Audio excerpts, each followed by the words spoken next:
Welcome to Bases at the Barge, Part 2, with Max Spiers.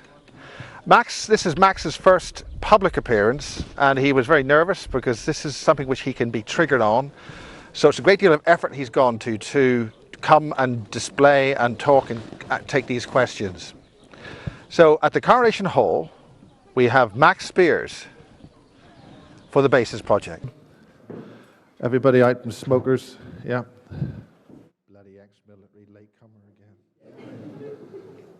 again. Right, just to remind people that there is a Meet the Speakers at the Barge at 6 o'clock when we will all transfer to the Barge, where we will announce the raffle. And there's very exciting prizes for you to win. You brought yours, didn't you? Yeah. You didn't forget, did you? Thank God for that. They don't use spaceships, they use interdimensional time-traveling portals. For God's sake. Right, so that was Max and Sarah, and now we have Max. And do you want to start with just James Casbolt? We can do that. Do you want to do that? Are you on? Yeah. Are you on? You want to ask me some questions? Right, this is the second part of the Bases at the Barge, which is held at the Coronation Hall. And we'll be retired. Afterwards, you'll have an opportunity to have a social over drinks and things with the speakers at the Barge Inn. And some people will be going up to Knapp Hill and having a night watch to watch flares being launched over the military plane of Salisbury Plain and then calling them flying saucers landing.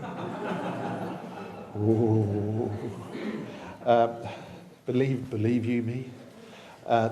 Anyway, this is a military training area. We're surrounded by military bases. The Illuminati live just to the left of us over there.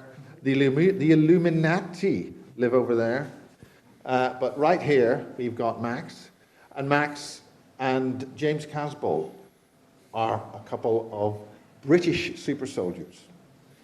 You want to describe what that means? It's certainly not a word that I would ever use, and I would never call myself like super anything. I think it starts to get too much involved in ego when you supersize yourself like that. But it definitely, there was military presence in what happens and what the agenda was to create and what was going on with that. I think yeah. That's got the ball rolling. So, Max, over to you. Okay. Thank you. Okay, so I suppose the best thing for me to do is to start off explaining my connection with James Casbolt. And that began, I was born in Brighton, in East Sussex, in England, here. And I grew up there until I was 8-9 years old in Lewes, which is just outside there. But I was going back and forth from Brighton to Lewes. And it just so happened that James Casbolt was in Brighton at the same time as me for those years, those period of time. Now, there's a swimming pool in Brighton called the Prince Regent swimming pool, and I used to go there with my dad, and they have these flumes, a black one and a red one and a yellow one, and you kind of come down and you go into the water, and they have arcade games. And so I used to go there when I was 6, 7, 8, 9, and they had one of the video games that I used to play all the time was called Double Dragon, and I used to go and play it, and I got talking to this boy who was there all the time, and I used to see him there occasionally, and we'd play this game. And then subsequently, years on, we recognized each other. About 2007, we'd recognize each other. Said, "Oh yeah, I remember you from there. I remember you from Brighton." And so we acknowledged each other. I had been looking into esoteric, occult subjects since I was very, very little, because I always knew that there was something that wasn't right. I was having experiences when I was 3, 4, 5, 6 in my bedroom. It would always happen when the sun went down, and when it was time for me to go to bed, I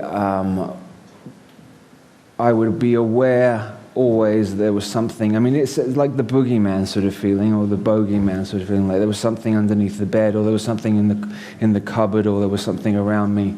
When I would start to go to sleep, it would make itself more aware. It would make itself more aware to me.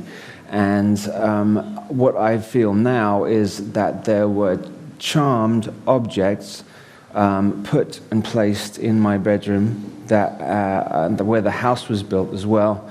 Numerologically, it was 93 as well, which is a very specific number, numerologically to Crowley's OTO. So the number and where the name of the road was High Down Road. Now, High Down is a paradox. You can't have high down, so that's also connected to disassociating the mind, which I'll get into. So there was definitely presences in my room from when I was very young, and I was aware that when I would first start drifting off to go to sleep, I would feel myself. This would be every night. I would feel myself slipping out of my body, out above the roof of the house, out, and go up and up and up through layers and layers and layers of clouds. This is going to sound strange, but I suppose it all does. When I get above the top layer of the clouds, there was a stereotypical looking type of witch with a pointed hat on and a long nose with sort of warts on the nose, and she'd be laughing. There was two of them. They'd be laughing at me, and I had that feeling in your stomach when you're falling in dreams. I could constantly have that, and they would be standing around me, sort of like maybe Macbeth sort of type imagery from Shakespeare. They'd be standing around, and then they'd all sort of come around, grab hold of me, and then I'd wake up. So this was a recurring thing, and my family goes back for the last certainly 100 years. We're all involved in the occult in some way or another. Not involved in the occult. When I say the occult just means hidden. So it's not. I'm not saying there were black magicians, black witches, or anything like that. But there was certainly a lot of rune stones readings, tarot card readings.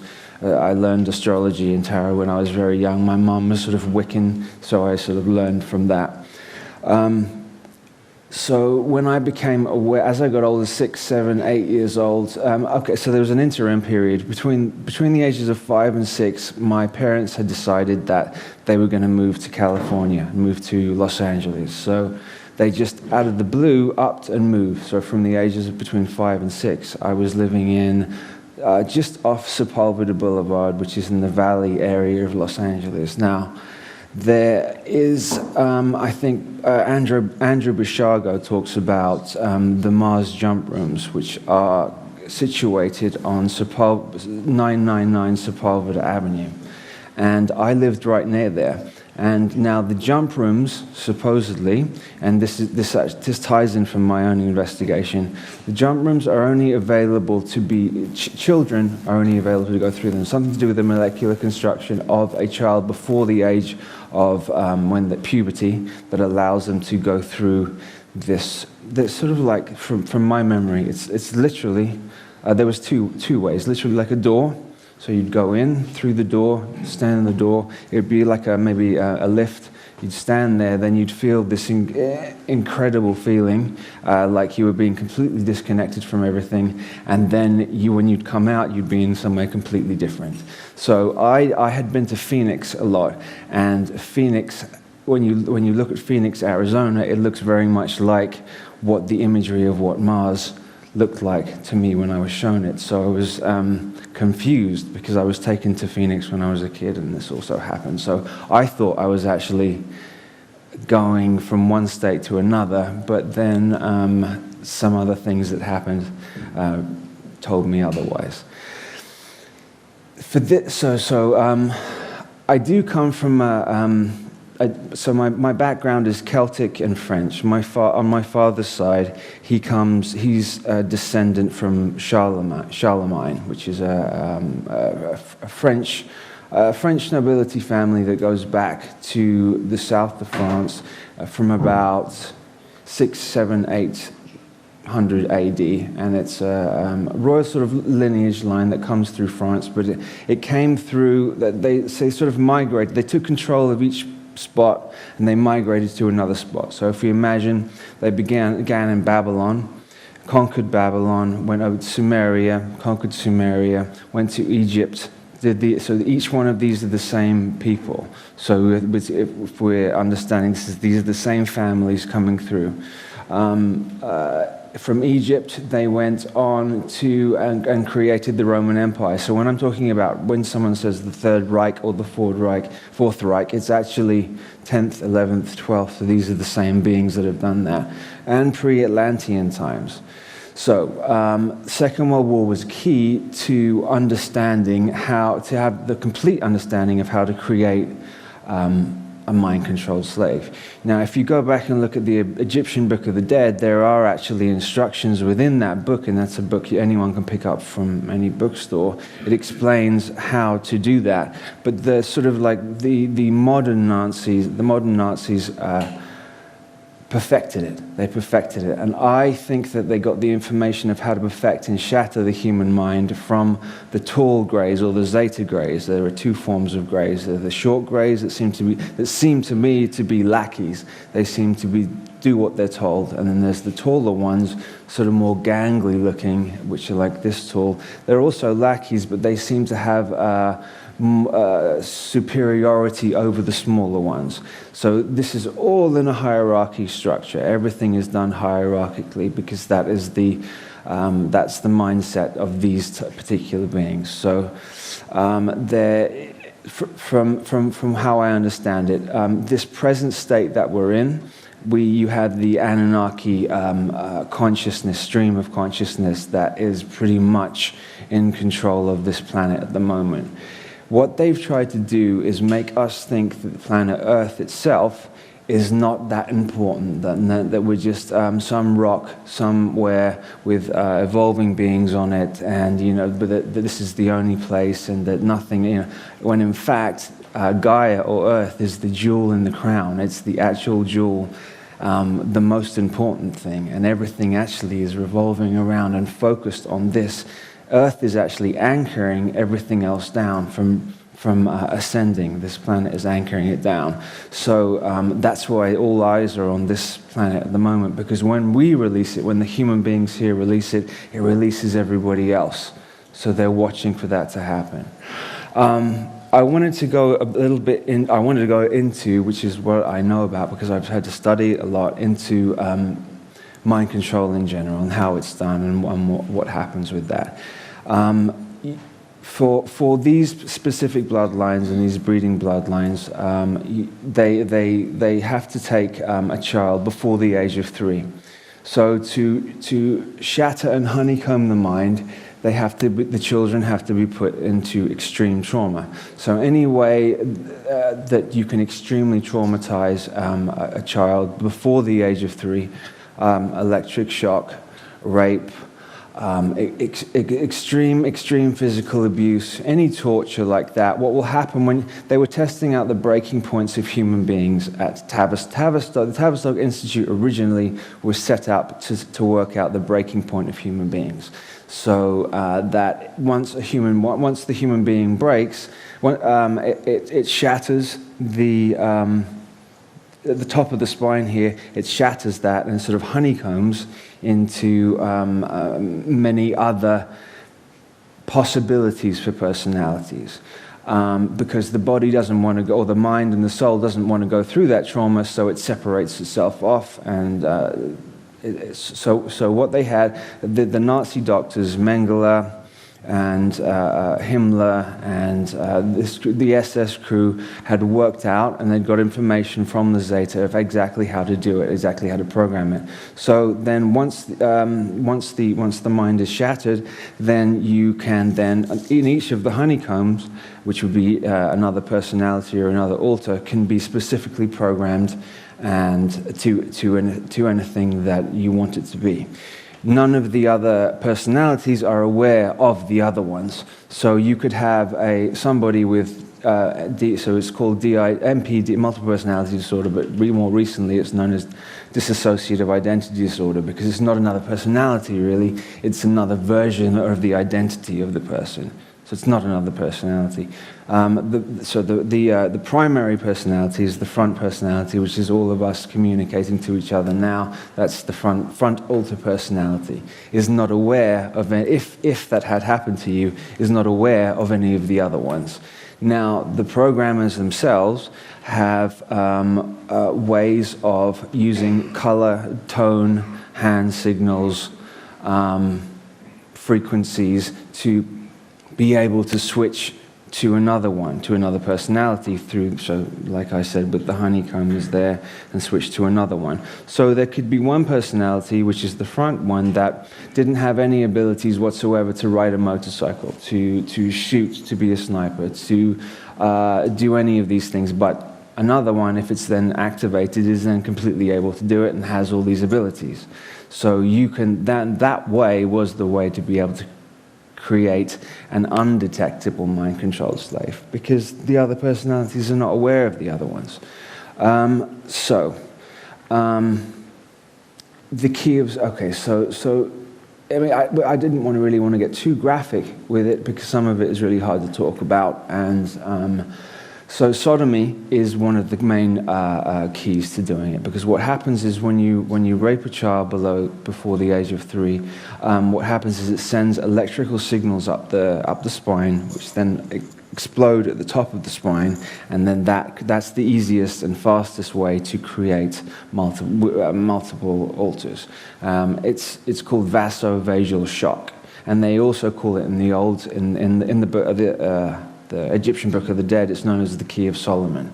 So that's another way of putting it. I'm just trying to lead on from that. Mengele was at the head of doing that. He was the one who was the head of the main scientist for doing that and understanding it and learning it. There's a lot of, I don't know if everybody knows who Michael Aquino is. He is directly connected as well to that. A lot of the people in positions of power now, certainly all the Bush family, which are actually the Bauer family, which are actually German Nazi family. So when you had Project Paperclip, I don't know if you know what that is, but Project Paperclip was when at the end of the so essentially, we didn't win the Second World War as it says in the textbooks. What actually happened is that they went underground and then made it appear that they had lost, so that they could go underground, continue with the work through Project Paperclip. They took all of their top scientists, military strategists, and placed them in South America and North America. In 1947. 1947 seems to be a major key date for them, because so you have the Roswell incident happening then, you have the CIA beginning then, you have the NSA at the end of that year beginning then, and you have Aleister Crowley dying on that year. And I think this all has something to do with a ritual that was done, which is connected to Hubbard and Scientology and Jack Parsons. I don't know if anyone knows who Jack Parsons is. Jack Parsons was a genius rocket scientist who was working in Southern California at JPL Laboratories, which is known as Jet Propulsion Laboratories, but in truth, it means Jack Parsons Laboratories. What he was trying to do was find out the ultimate weapon to be created. And what he was using fetuses and using nuclear technology and fetuses from baby fetuses at the same time and combining them together. So they essentially wanted to have at the end a combination of ritual, black magic, and technology used at the same time, and that would be the ultimate weapon. And essentially we've got that going on now.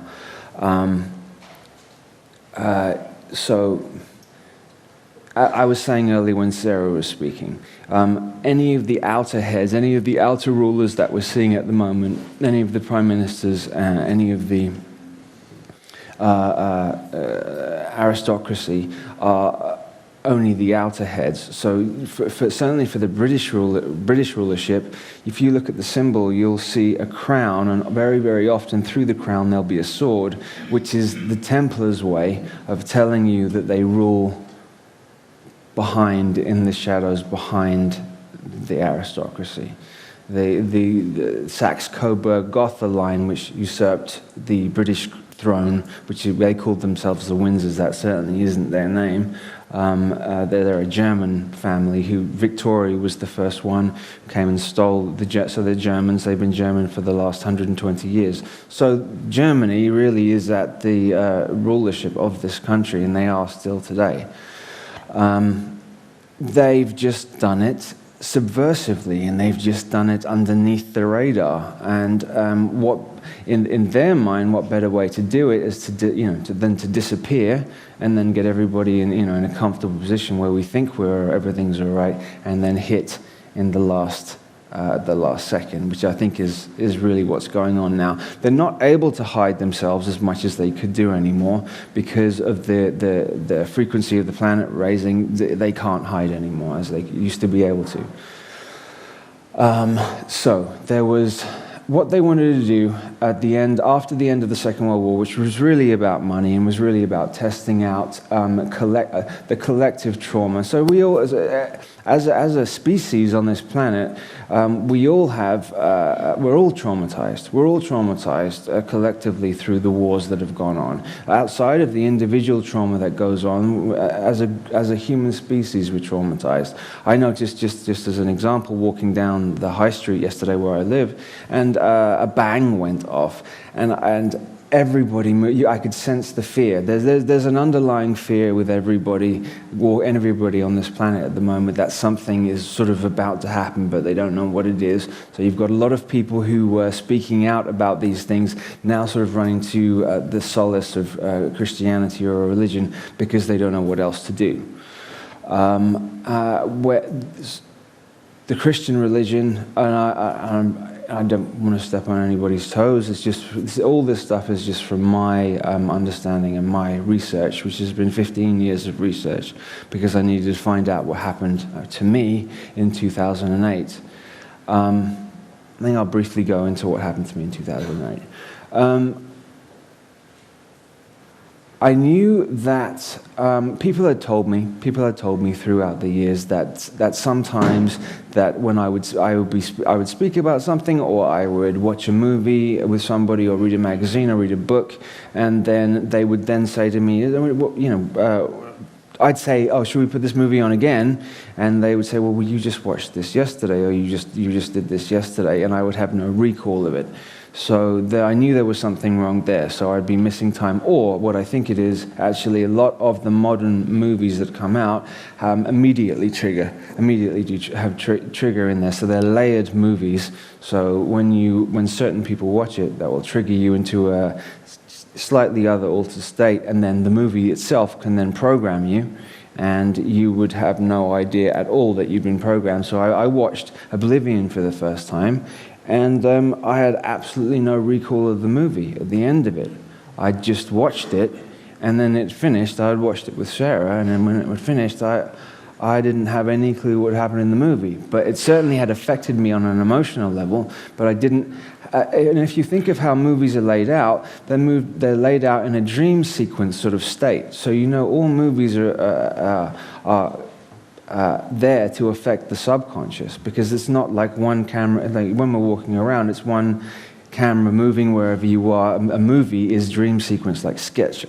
Like we're in a dream, it's like that. So they're doing that, and that's the Hollywood, which is the holy wood, which is they used to create magic wands, staffs out of this particular wood that grows in Hollywood. I used to live in Hollywood, and this particular wood stinks, actually, and Hollywood isn't a particularly nice place.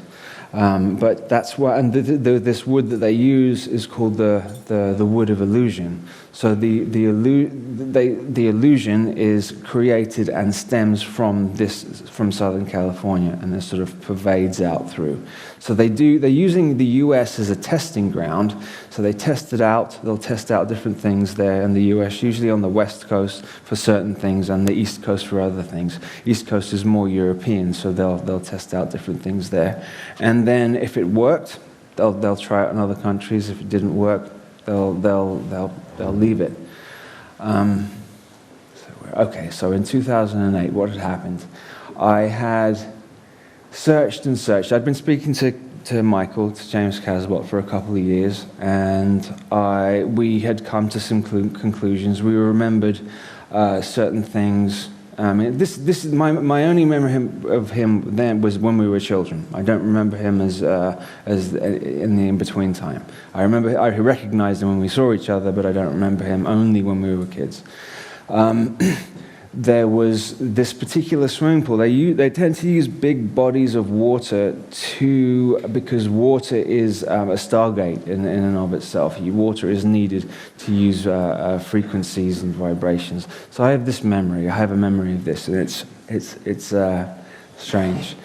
I had got changed after I'd gone swimming. And there was a door that was on the right-hand side of where the swimming pool, which is the Prince Regent swimming pool in Brighton. And I always remembered it was a locked door.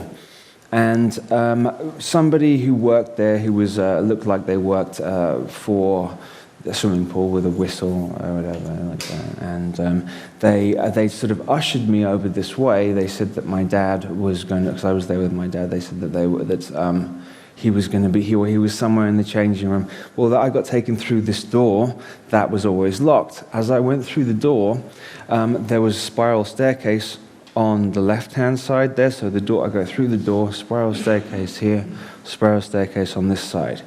I was taken down the spiral staircase, and there was somebody else on this side going down the spiral staircase. So we walked down. I didn't see that person. I was just, as I'd gone through the door, I felt sort of like in a sedative, sort of hypnotic state, where I was very, I just sort of went along with it. Well, there's a word I'm trying to think of. I just sort of went along and did what I was told to do.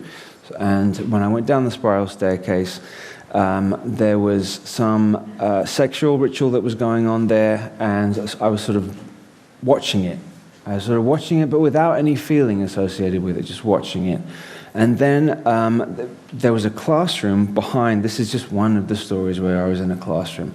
There was another door, went through the door, and there was sort of like school desks. If I remember, there was four kids sitting at each one of the desks.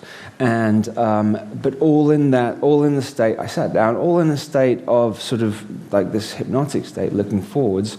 And a man came around, put what I can only explain as not a Rubik's Cube like that, but another version of it. I think there was another one that came out 10 years later where you unfold it, or something a little bit like that, with symbols and glyphs and other things on it, and I didn't recognize what it was. But the man who'd put them down onto the tables had said, okay, go ahead and do it. And I thought, well, I don't know how to do it. But then he said, yes, you do, go. And so I did it, and I started just to know how to be able to do it. So I was messing around with this, and I linked all the things together, and they sort of rewarded me for doing that. So this all happened over a period of what felt like an hour's time. When I came back upstairs through the same point, I came back out. There was the fruit machine, the arcade machine that I was playing on. I sort of went back over to it and continued playing on it. And my dad came out, and we were there, and we left. So that thing that happened, then as like an hour went on, 2 hours went on, I had convinced myself that it didn't happen, because it felt like I'd woken up from a dream, and you know how a dream sort of dissipates as the hours go on when you wake up. And I was a kid, so I rationalized it and said that it didn't happen. Now, so this is when I was younger, so I'm leading now into 2000. In March of 2008, I had a really... So I have altars that have been made and manifested and created in my mind. And what happened is there's so many of them, and this was around the age of 31. This is the only way for me to explain it, is they started to all sort of like bleed through at the same time. And as they were bleeding through, it caused complete confusion to me, because I didn't know. It was like a complete loss of identity. I didn't know who I was anymore, and I didn't know my name. I didn't believe. I started doubting everybody in my life, and I sort of had this Truman Show feeling that everybody who had, including friends from school, friends from the school that I'd gone to, all the friends, family members, that they were all actors and they were all placed there, and that they weren't real people. Or they were real people, but they were placements, and that sort of made me have a sort of breakdown, because it intensified. This was 3 o'clock in the morning this started to happen. I think it was like March the 8th, something like that. I came out of my house and I stood in front of the house that I was living at the time, and I was standing there, and then I looked across, and there was 2 men standing. I've never told this story, actually, I don't think on camera. There was 2 men standing at the top of the street where I lived, and they were South America. They were Colombian. They were both probably about my height, and they were standing there, and I was standing at the front, and he's like this to me. So I walked over to him, and I said, he goes, "What are you doing? You need to get back into your house." And I said, I'm confused at the moment. I'm not sure what's going on. I was basically sort of asking for help, because I needed help from anybody who was around at the time. And as I turned this way, I got hit.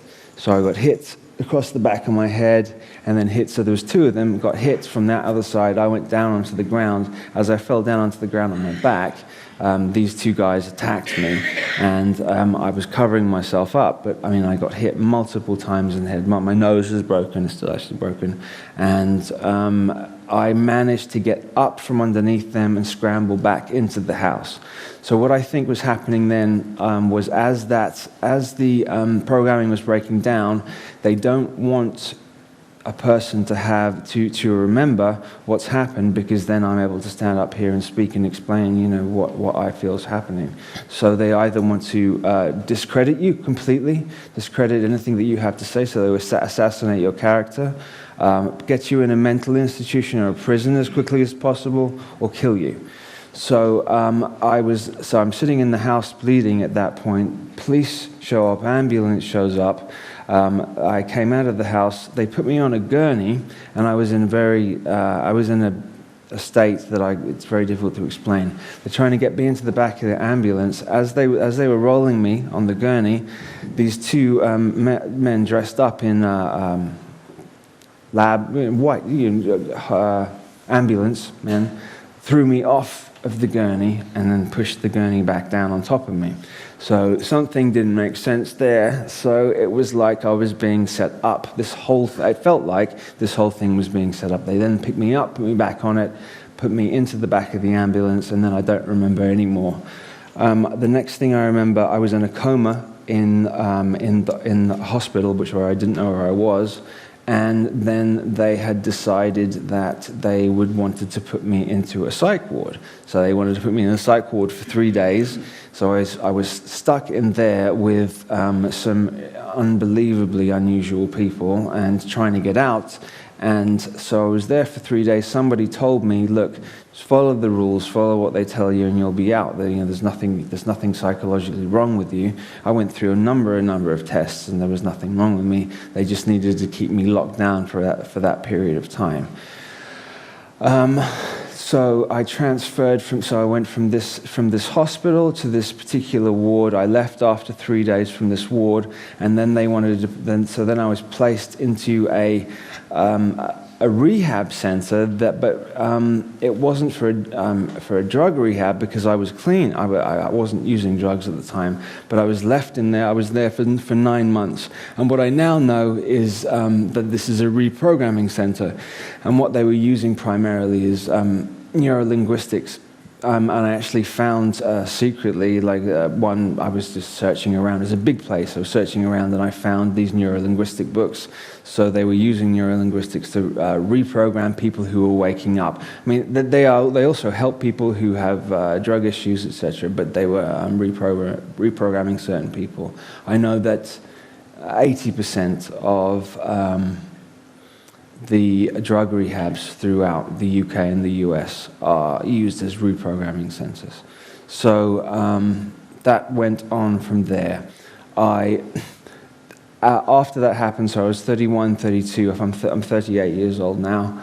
As I learned this, I learned that had been being used for I'm going to sit down now. I learned I was going to be used, or had been used for breeding processes, because all these memories came back of bizarre sexual situations that I don't ever have any memory whatsoever of being in, and a lot of lab coats, a lot of administering of medication that I had no idea what it was. And so this ties into something else. Okay, so when I was 4 or 5 years old, I was riding down a hill, and I had dominoes in my right hand. It was a child's bike, and I'm riding down the hill. I lost control of the bike. I went into a thorn bush, and as I went into the thorn bush, I fell off. Blah, blah, blah. I came into the house, and my mom saw me, and she looked at me, and she saw there was a dot, a black dot in my left eye. And she panicked, took me to the hospital, and a thorn had pierced the white of my eye and gone all the way into my eye. Now, there's something symbolic about thorn. There's something symbolic about that. Also, the fact that when they pulled the thorn out of my left eye, they didn't give me any anesthetic. So I remember when they pulled the thorn, they were holding my eyes open as they came forward to take the thorn out. Just before he touched it, I remember leaving my body, because I remember often whispering, leave your body, because once you leave your body, it's reinforcing the altars there, so they can then, once you leave your body, then they can reprogram another altar. That was just one of a number of situations that happened like that. Okay, I'm going to give you another scenario that happened to me that was very significant. I was staying in this same house. There was a 2-week period of where I felt like there was bleed through of all these different altars that were happening. I had it wasn't a dream. It was literally, I was literally experiencing what was going on. Oh, my mind got pulled. Hold on a second. Okay, so I don't know whether I was on a ship, I don't know whether I was on a base, I don't know where I was, but I know that I was led, but with 2 people in white lab coats next to me, up to a big, maybe an oblong square tank full of blue liquid, and inside the tank there was an Asian-looking baby, okay, and it had a big round face, and it was smiling, and it was sort of there. It was sort of like that. These 2 people next to me brought me up to it, and they said, communicate with it. That it was a he. This little boy needs communication with you. You need to interact with him. He won't interact with anybody else. Now there was inside this tank, there was blocks, little blocks, like blocks kids would play with on either side. And they then said to me again, play with him. So I focused, looked over where the blocks were. I made telekinetically, I made the blocks start moving, and they started moving in different shapes in this blue liquid there. As that started to happen, the baby then emulated it with the other blocks. So he was copying what I was doing, and they seemed to be very happy that this interaction was going on. And they wanted me to come back every 2 or 3 days, seemingly, to keep interacting with this baby.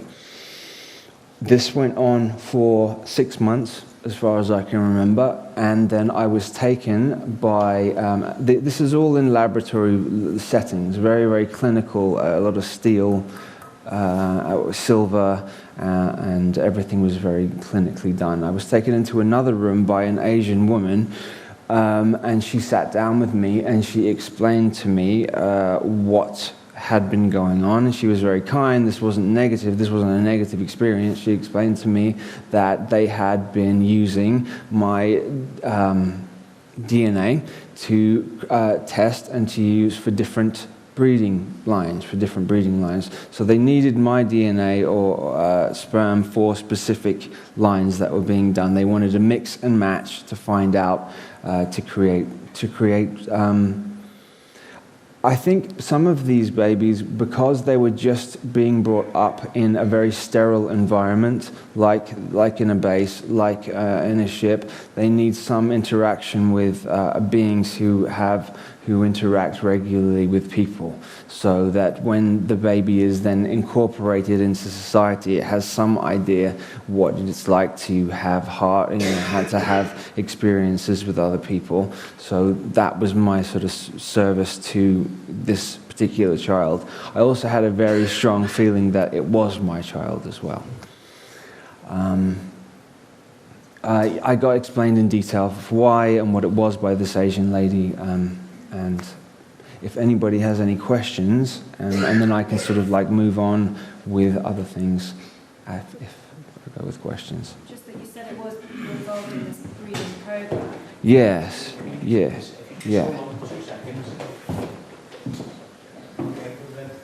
Just that you said, you were involved in this breeding program. Yeah. Like, how do you know how that happened? Do you know how they were Okay. using you, and were you conscious of it, or was it part of? Was it an altar, or? Okay, so when the breeding programs went on, yes, it was done in an altar. It wasn't done in in the front altar, which is the walking around person that I am. They would never do that. They would do it in a separate altar. So there's a number of different programs. Beta programming is sexual programming. So Project Monarch, which is used for 90% of Project Monarchs are female, and they're used for prostitution. They're used for pleasuring the elite in whatever way. And there's the small percentage that are also males, which are used in that way as well. So I'm sort of connecting myself to that in that level. So was it done in an altar? Absolutely, yes. Yeah. It's just because I had that bleed through at that time. I remember now bits and pieces. More memories are coming back as I go along, and I remember James Caswell and a number of different ones as well. And my question to you, I've only recently come across your work. Yeah. Why you? Why were Right. you chosen to go down the spiral staircase at that age? Right. Why were you chosen to take part in all this stuff? I think there are a group of volunteers that have come down and incarnated into certain bodies. The elite, or whatever you want to call them, are aware when somebody is going to incarnate into a certain body. They're aware because everybody has a harmonic signature tone. Everybody has an individual fingerprint, signature sound tone that when they come into the body that they give off. So they're already tracking and they're already aware of who it is. Why was I picked for it? Because of the particular it really is down to bloodlines. Because of this particular bloodline, these were all seeded from different off-planet streams. So you have the Sirian streams, you have the Orion streams, Alpha Draconis streams. It all comes down to essentially off-planet stuff and inner Earth stuff. So the French line, which comes from Charlemagne, is connected to the Fisher Kings. They call them the Fisher Kings, and they're the tribe of Dan, which the tribe of Dan is the one of the hidden tribes of Israel, and they sort of left it out of the Bible. They left the tribe of Dan out of the Bible because they thought they were blasphemers, and they thought that they were worshipping false idols, etc., etc. So they sort of pushed them out of that. So this particular tribe, this tribe of Dan, is what they were looking for because of the PSI abilities that they have, psychic abilities that they have. In the 1950s, there was something called Project Oak Tree, where it was looking for women who were from that particular tribe as well, and men who were from that tribe, and the children who were born from mothers and fathers who came together who were born in the 50s, who had their children in the 70s. So from 1972 to 1978, there was an influx of these children being born, and they were tracking these children. How many people, just in regular life, getting out, going to their job in their insurance company at call centre on a Monday morning, thinking they're living a normal life, might actually be like you, programmed, and not know it? Because they've got bloodline in their family. I think that there are 2 million people, to some extent, programmed specifically in this country, but then you've got to understand, like, they have a total understanding of the subconscious. So any billboards that they understand the rods and cones in the eyes. They understand that the number 13 or the letter M is, we all really know what it is, and it's symbolic of birth and death. When they created the McDonald's restaurant, for example, they didn't care that the name was McDonald's as long as it began with the letter M, because when you see the letter M, it reinforces this cycle of birth and death. So you'll see a lot, if you look around now, you'll see a lot of M's circled, or M's making a point of showing you the M or the number 13. You're welcome. Thank you very much. You're welcome. Can I ask a question, Max? Yeah. Is this still on? Yes. Yeah, okay. Go for it, yeah. On the breeding program, you said, were the memories bled through to it at some point? Did that actually happen? Was it actually in your adult life? The memory come through? Yeah, before that, so 31 was when that happened. Before that, I knew that something was going on. I knew that there was that, because I felt it and I trust my instincts, and I knew when I would get, throughout my 20s, throughout my whole life, when I got very, very upset or very, very angry, things would happen around me. The glasses would break, books would fall off on the ground. So I knew that was one of the clues. There was something unusual going on with me, because I have a lot of bioelectricity coming off of me. So I knew there was something going on. In 2008, there was confirmation of it, and I had a lot of memories come back to me that were really, really, really unpleasant. I haven't gone into a lot of the satanic ritual abuse, which I can do, and I'm quite happy to do that. It's just I don't really want to go into too many personal experiences on camera because of what's happened in the past. Now I've done that, and then there's Facebook and this and that and the other, and it's kind of difficult to have people saying this and that about you after you've sort of poured your heart out about this. This is what I'm trying to establish. That 2011, I had sort of the same experience of you did? Of something happening. And it was the best way I can describe it is like a flash of a memory, and where did that come from?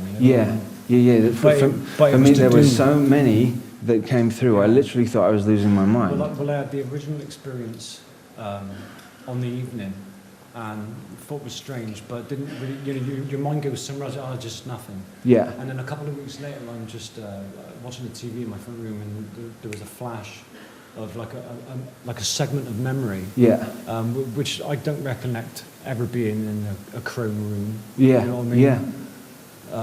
But trying to piece together the pieces of the jigsaw over like a 25-year period of 46 years. Well, they have time travel technology, and they've had time travel technology for a long, long time now. So when you've got time travel technology, it's very, very difficult to really work out, did this happen then or did it happen then? Because timelines are being changed all the time. For example, if I pick this up and put that down, and with that, I've just altered it, because had I not done it, so it's altered another line as well. They also have time stop technology, which is where they can slow time right down and then do some really nasty stuff, and then restart it up. They can sort of go. They can create. It's really easy for them to create portals, to create vortexes. There are lots of vortexes scattered across the planet anyway, but they can create them. So a bit like the Adjustment Bureau. I don't know if anyone's seen that. Philip K. Dick's work. Philip K. Dick was an insider and put a lot of truth out. And so they can create vortexes or stargates, go through it, freeze time or slow time down, and do things. And, John Dee and Elizabeth I. John Dee had worked out a lot of that stuff back then, and I have a very strong feeling that Elizabeth I and Elizabeth II are actually the same person. And didn't John Dee actually? He was working with demonology, wasn't he? He was a very high black magician. Yes, yeah. And so I'd wondered for the longest time, why are these Goetia demons under? Why are we allowed to summon them and then tell them what to do? It didn't make any sense. So there's something going on this planet where we're linked to these.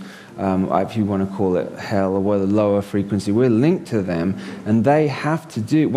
They have to do what you say. The thing is, they'll always trick you. They're always cleverer than you, and you'll always get backlash from it, and something negative will happen.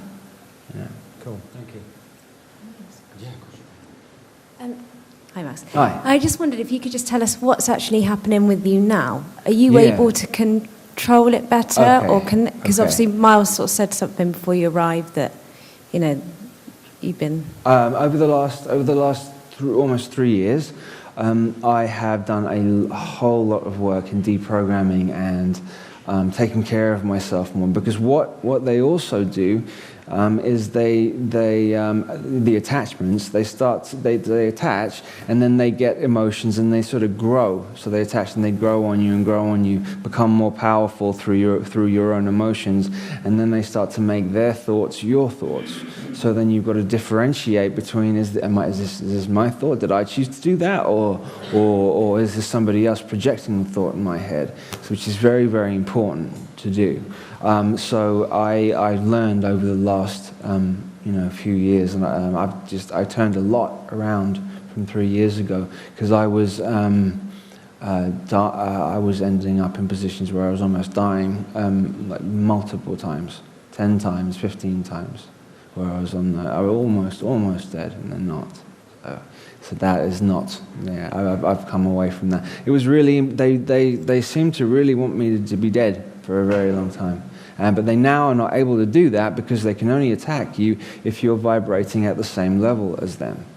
So if you're vibrating at a higher frequency, they literally can't even do anything to you. So in terms of high frequency, doing nice things for yourself, giving back to other people, taking care of your body in terms of eating things that aren't shitty, and that is raising your vibration, because they like toxicity, they like that nastiness. So if they can trick you into doing something, somehow corruption, it's corrupting you, doing something, offering you a large amount of money to do something that would hurt somebody who you really cared about, then you are lowering your vibration, and then they've got you. So many deals are made, the heart deals. Essentially what they want to do is they want to break the human heart.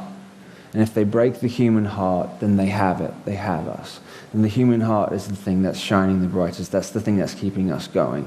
They're able to enter all the rest of the chakra points on the body, but they're not able to get to the human heart.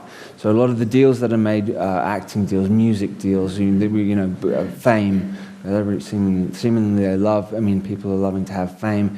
You are selling out. If you look through all the big bands, music bands throughout maybe the last 50, 60 years, somebody has died, and all of them, somebody's been killed, and it's usually the nicest one. It's usually the one who is, the kindest or the nicer of all of them, because that way you're taking out the kindest heart, and then money and fame come with that.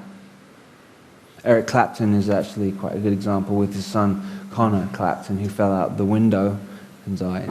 That was Connor with Clapton was the closest thing to Eric, and he died. So that would be that. Hi. Just a combination of technology and magic is a little bit like a black box like that, which you can change frequencies on, because they have to hide themselves under the guise of being, human beings here, because they don't look like human beings. And sometimes they use a holographic field around themselves. Other times it's connected to actual shape-shifting, because shape-shifting is actually very, very easy. All it is unlocking DNA codes and relocking them into another one. Yeah. I just wanted to ask you about your parents. Do you know who your biological parents are? And Yeah. what's your relationship like with them now? Do they know about all this? Yeah, I'm going to be very careful about personal things like that. Yes, I do speak to one member of my family who I'm close with, who does know what's going on with that. So were they part of it, or were they, as you said? It's multi-generational, so every generation back, is part of it, Right. all the way back.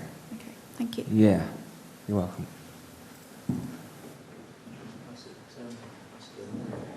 Thank you very much. Oh, hi. Hi. Yeah, I just wanted to seek a bit of elaboration actually on the question of timelines. It's funny, I was trying to ask you about it, and you actually mentioned it a few minutes ago briefly. As you know, there's a thinking that we create different timelines with every decision, Yeah. etc. Yeah. So I just wanted to seek a little bit of elaboration, according to your experience, on the question of, well, two things really. The extent of control that the elite that you referred to might have on timelines, and B, whether if they are controlling that to any extent, whether it's on a timeline being a consensus timeline as a collective group of humanity, our total timeline, Mm-hmm. or whether they might be influencing individual timelines, if it is a case of individuals creating their own timelines. Okay. Just comment on that angle, really, if you may. Okay. So just to expand on that a little bit, I believe that the external world, everything outside of myself, is a reflection of what's going on inside of myself. I believe that essentially I'm walking through the imagination. I am the imagination of myself. I'm walking through the imagination of myself.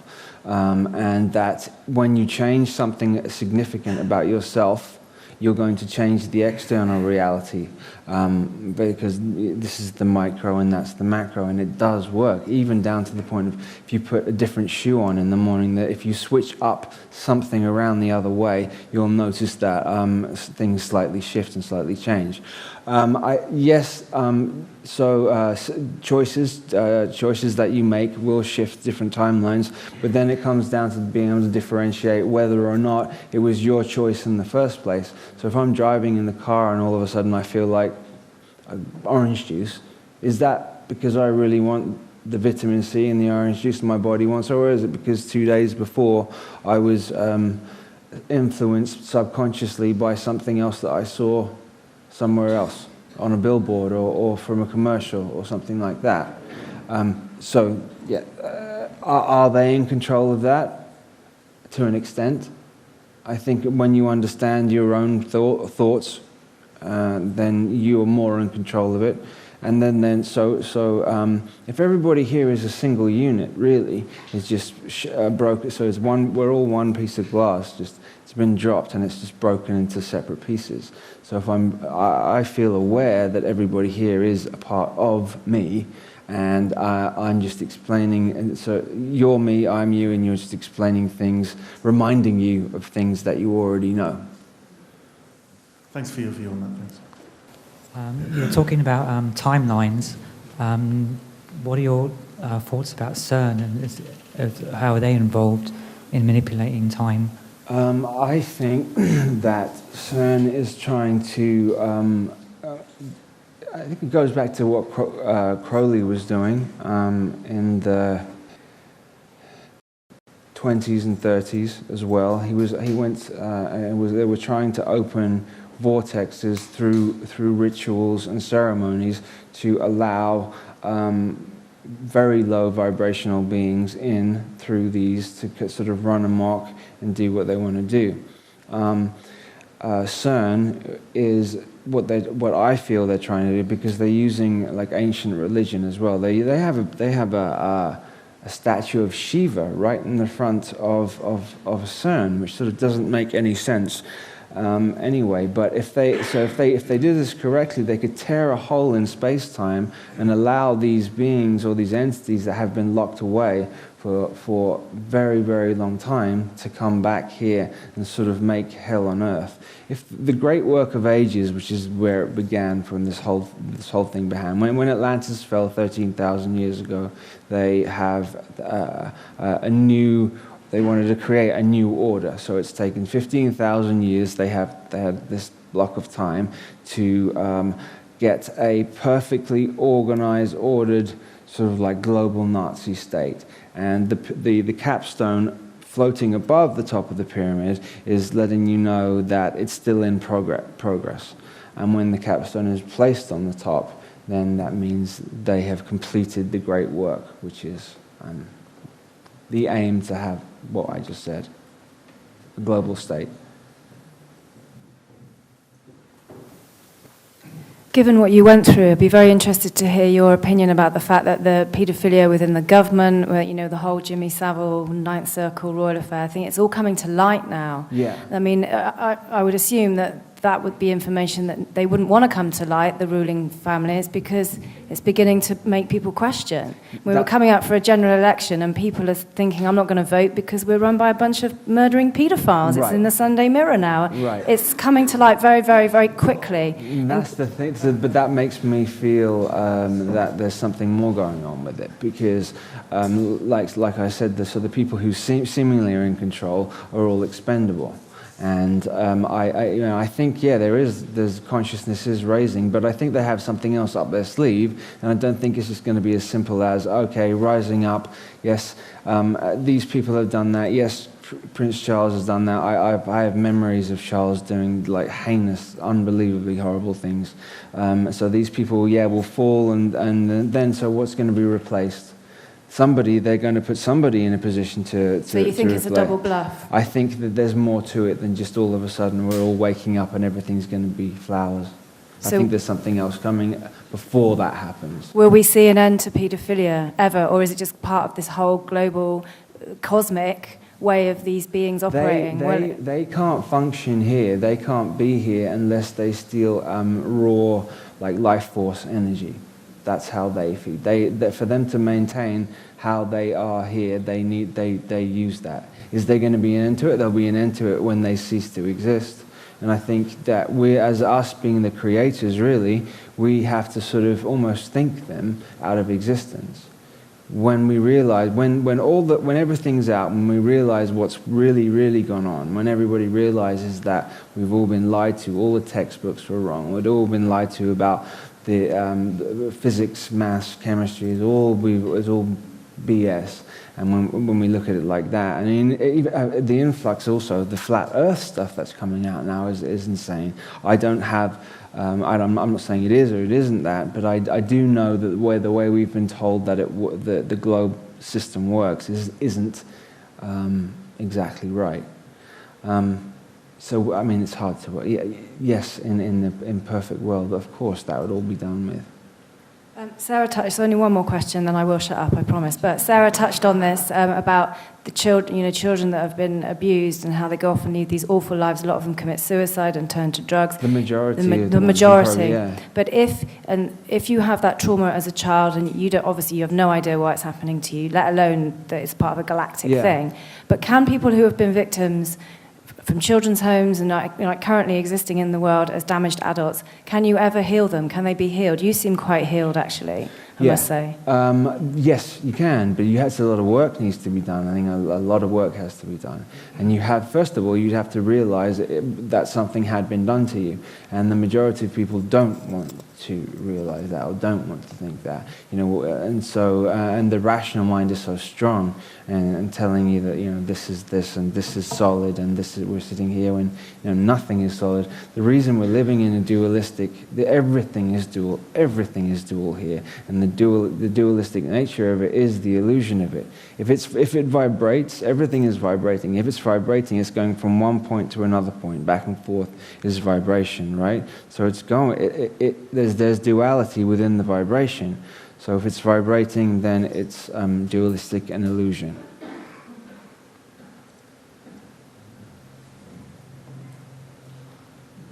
Yeah, great, Max.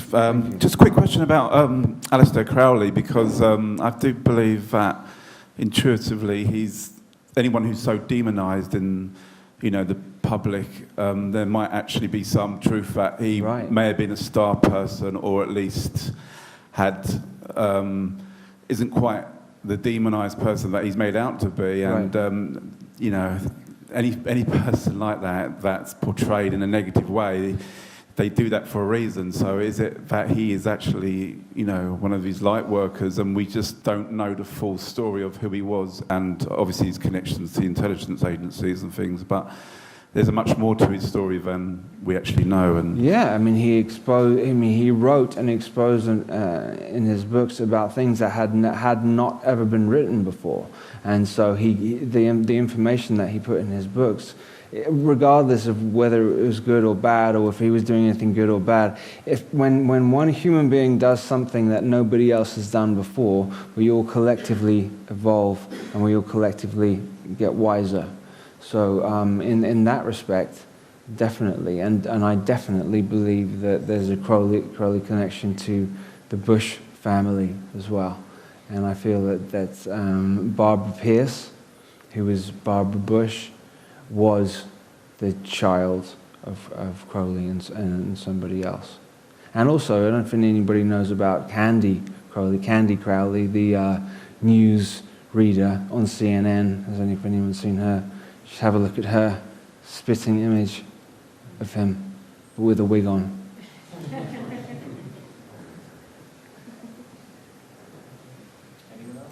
I was just wondering how your schooling years were, and how you managed to deal with the system imposed on teenagers, and then how that led you to, because you said, I don't like using the word super soldier, like you mentioned, but how were you plucked? Okay, I went to a private school in Canterbury, and a lot of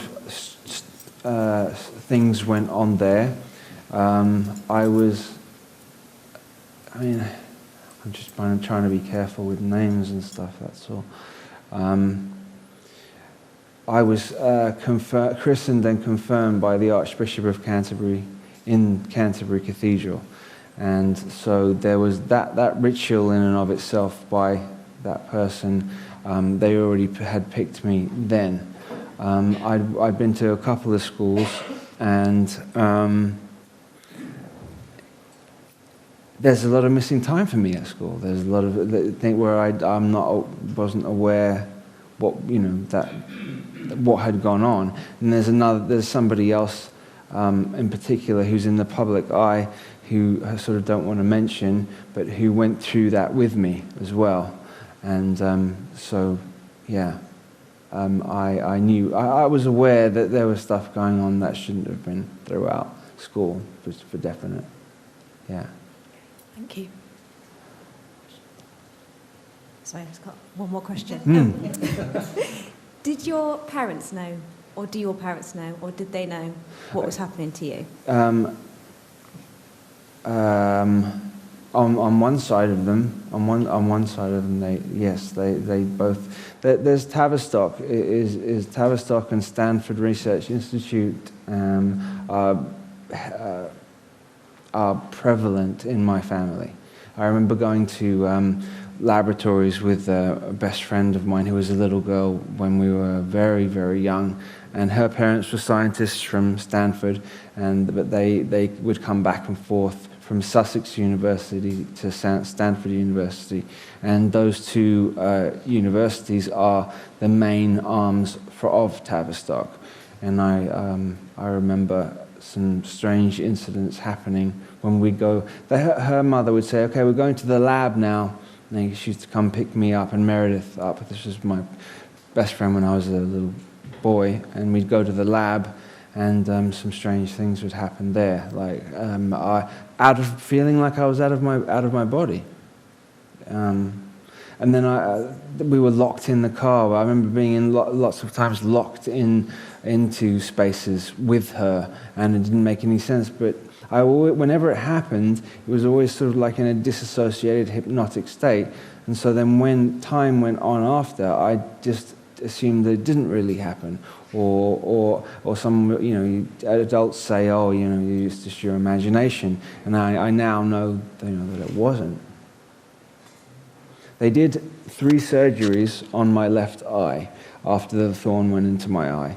And they had to take my eye out and then cut the muscle behind the eye and then re-put it back in. Now, Sarah's seen my eye, this left eye, before glow, completely become like fluorescent sometimes.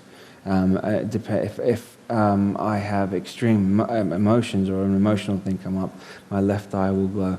So I'm not so sure that they were doing exactly what was said when they were doing the eye surgeries. I'm sorry, but you're so fascinating. Are you still programmed now, or are your alters? I would say, yeah. I would say yes. But I mean, it's such a long process to deprogram, and there's a lot of work that needs to be done, and you have to sort of surround yourself with people who you really can trust, because I've certainly not said a lot of the things that have happened, because some of them are really, really brutal, and some of them are not very nice to hear, But I'm quite happy to talk one-on-one, with that. But I'm much more careful now about what I'm going to say in front of a camera. And have other people contacted you? Just for example, you mentioned Meredith, and there must be other people that... I hadn't seen Meredith, the friend from school. She's a doctor now, and I hadn't seen her since I was 7 or 8. She actually works at Stanford now. She does that.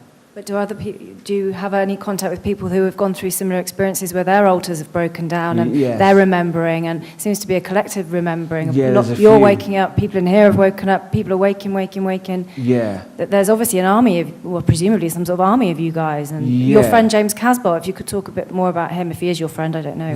He's not really. your friend. There's obviously a link there. You grew up in the same place. Yeah. He is not happy. He's very angry at me. Well, I didn't have any animosity towards him. He got angry. He's angry at me, but he. It's a bit difficult to go into his story because there's a blackmail and lawsuits. You don't have to, but yeah. it's interesting. Yeah. So we're born 6 days apart. So we're both Capricorn fire dragons, which is very significant because the game where I met him, the game that we were playing was called Double Dragon. And so I think the arcade game itself was programming, and something to do with splitting, something to do with trauma bonding. You put 2 boys together and traumatize them at the same time. You have a link forever from that. So that I think that was going on. He remembers that. Also, these water slides that came down into they're very symbolic. It's almost like coming through the birth canal, and coming through a black birth canal, a red one and a yellow one. It's very, it's very symbolic as well. The whole setup of this swimming pool and leisure centre was set up as a ritual and a ceremony. So you come down the birth canal there, then we played the Double Dragon game, then spiral staircase, then this sort of like classroom setting. So all these things like tie in.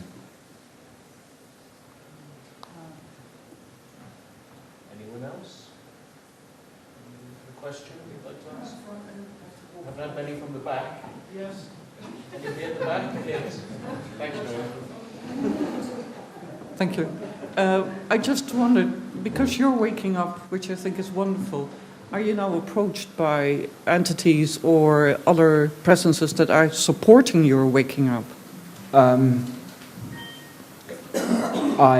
very aware of my guides that have been with me, all my galactic family that is always with me, that has always been with me. I'm aware of that. I was very disconnected from that for a long time, and then the more you sort of become in sort of constant touch with them, your decision-making skills sort of get better.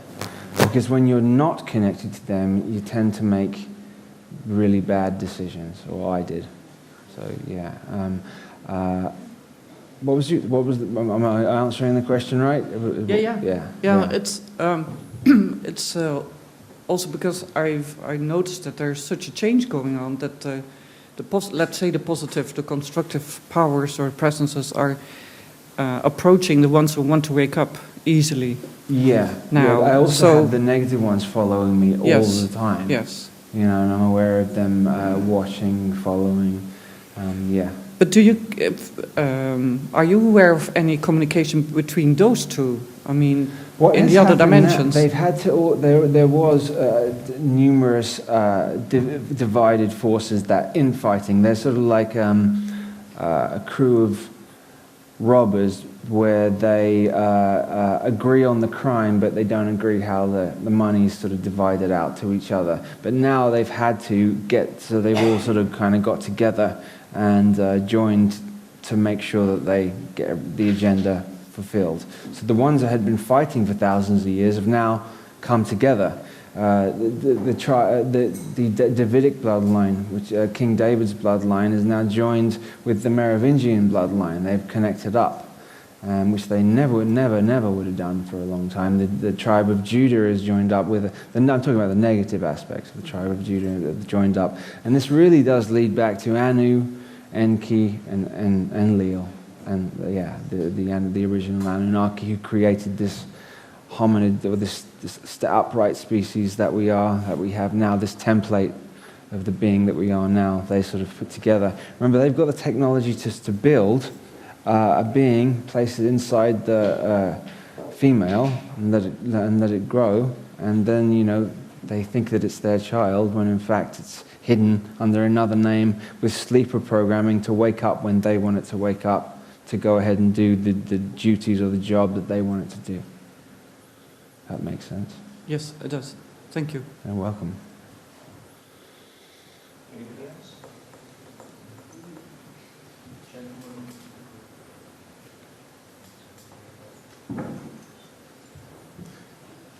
Hi there. My name is Ashley. I wanted to know that in your earlier speech you said chakras. So I would like to sort of amplify, are you in any way spiritual in terms of your spirituality, and how do you balance the future? How do I balance the future? I stepped out of thinking about things that are negative and positive and future and past and up and down, because that's reinforcing the dualistic nature of the trap and the prison that we're in at the moment. So my spirituality is sort of going within, and I found most of the answers and most of the things when I sit quietly away from other people, and then sort of, I'm not necessarily meditating, or transcendental meditation has been incredible, and so spiritually I find the answers within myself. As soon as you start looking externally for a God or an answer, you've missed the point, because then you're giving your power, in my opinion, you're giving your power away to something else when you're trying to keep it for yourself. We were all in this position because we've given all our power away to something that doesn't have our best interests. And how would you view past life and regeneration? Okay, so I would say that it would be concurrent life, because time would be an illusion, so it would be all like a Russian doll, one with the other and the other. So it's all happening because there's only the eternal present that's really real. Time is very obviously an illusion to me. So how do I view that? It means so we're living in linear. We're all agreeing on linear time because it sort of makes it easier to meet up somewhere. Otherwise, we'd all be arriving here or not. So in terms of that, are you asking me if I believe in reincarnation? Was that what you were asking me? Absolutely, because it feels yes, absolutely. So you would say that can we or somehow that we may have or may not have healing powers to heal ourselves? I think everybody is self-regenerational. I think everybody can regenerate themselves. Thank you. You're welcome.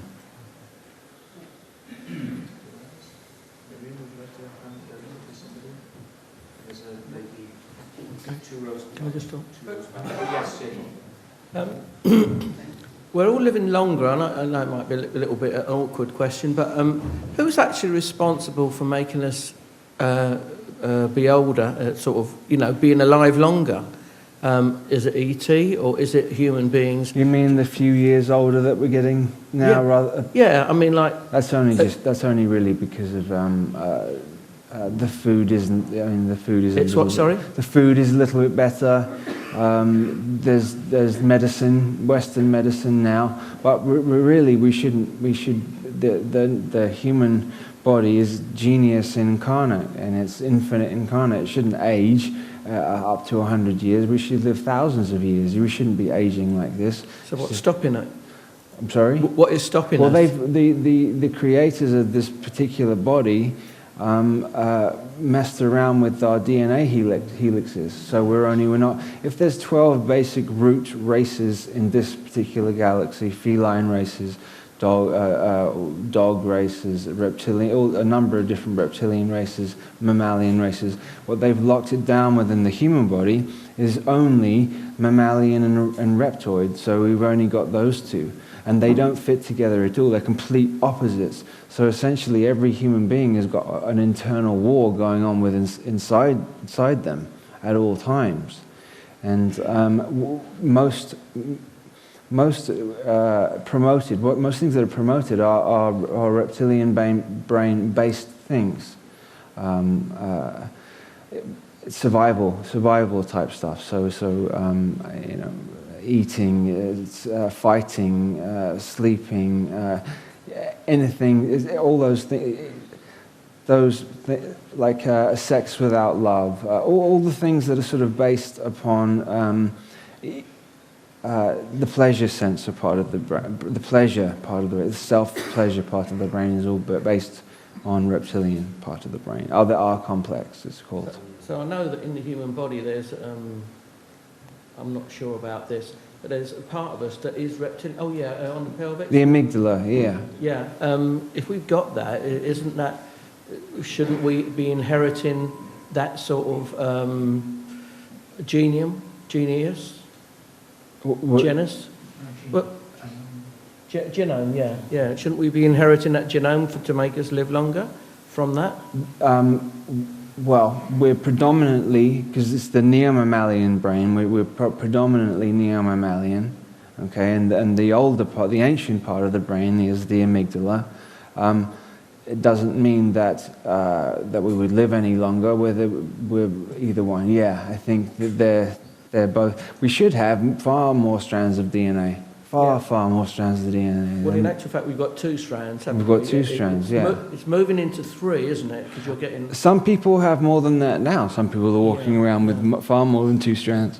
I believe that 200 million years ago, we did have 12 strands, and we was messed about then, and they took away sort of 10 strands, leaving us with just really 2 strands, which is one survival and the other one was procreation. Right, mammalian, reptilian, yeah. So that did happen, sort of 200, if not a little bit more longer than that. But right. We are a human body that did have 12 strands. Yes, yeah. I mean, in its prime form, how it's supposed to be, yeah, we would. The Enlil disconnected it and sort of brought it down. Yeah. There's still that war going on between the two half brothers, Enlil and Enki, and you've got the the war going on between the scientists and the priests, which stems from Atlantis all the way up to present day. Yeah, the scientists want to have this body, live in this body, stay in here, for good, and continue like that. The priests understand that really we're part of a bigger thing than that. Yeah, because the Pleiadians have 12 strands, don't they? I hear. I hear. Okay. One more question before break. Thank you. Oh, did I press something? Hi. Hi. Hi, Max. I'm Lisa. Hi, Lisa. I'm interested to know, when you, going back a little bit, maybe 10 minutes ago, you said that there was possibly 2 million people that you guesstimated that might be of similar experiences to yourself? No. I think that specific programming has been done so there's beta programming, delta programming, omega programming, one or the other. I think there's been about in the US. I think it's been 2 million, about 2 million. So you do believe there's been plenty of people out there that have been programmed? Yeah. Loads and loads. 90%, 95% don't have any idea. Okay.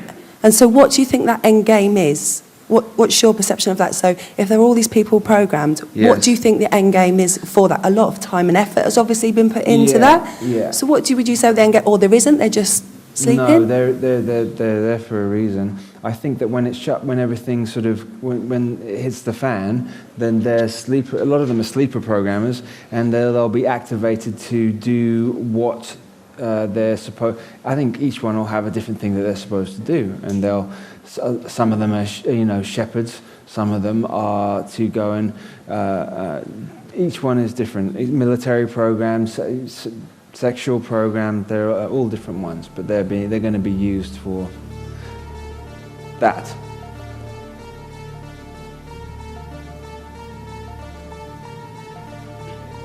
As far as I'm concerned. Thank you. Thank you. Thank you. And remember, there are wonderful T-shirts at the back, and there's wonderful books for sale at the back.